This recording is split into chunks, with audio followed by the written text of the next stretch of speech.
did when I first started the business was there was a tagline that said, "Art lives here."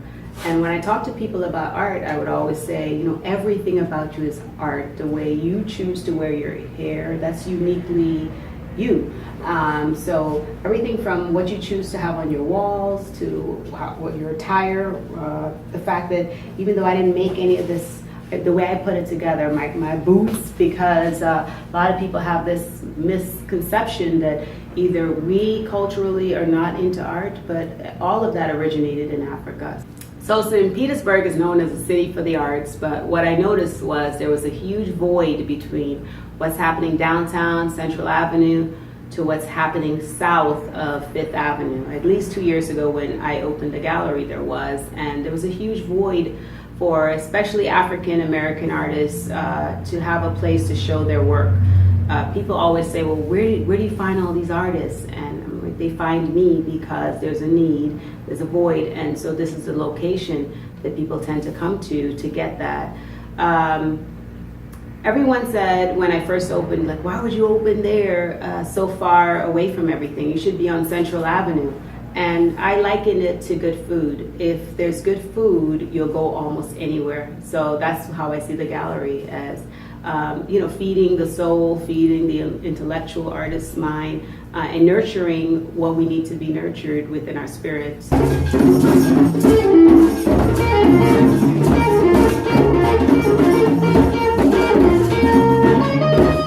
Let's ride slowly, round up all the homies in. Let's unite and we can weave out the phonies, yeah. If I could give the world on a silver platter, would it even matter?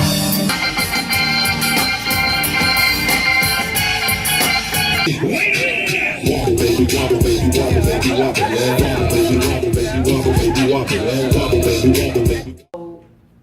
Back in 2004, I'm in corporate America, making good income, and just feeling like there's a void, feeling like there's something that I would rather be doing. And what is that rather be doing thing? Well, I was motivated when the Woodson Museum was going through a challenge with the St. P. College in the process of trying to acquire that, realizing the fear that I had that this community and the kids would not grow up possibly without access to art that looks like us, that looks like them. I think there's a part of history that really is key with self-identification through the arts.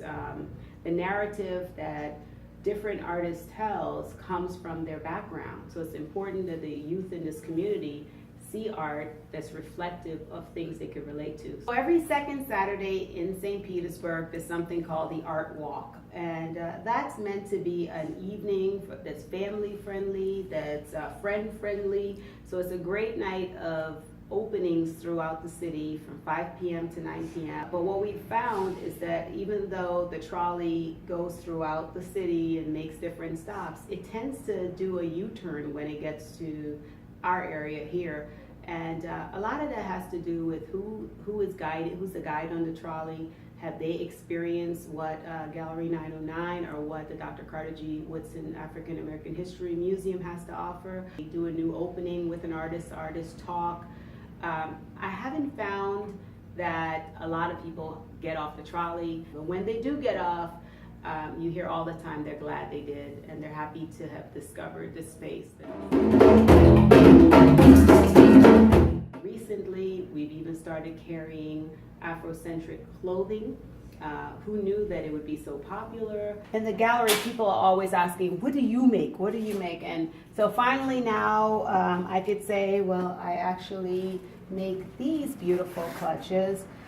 Each one is one of a kind. The interior is different on every single one. African wood carvings. This is a young artist, Robin Washington. She's an emerging artist. This work here is by an artist named Andreas Goff. This piece here in the background is an artist from Zimbabwe. One of my favorite artists, Dr. Cora Marshall.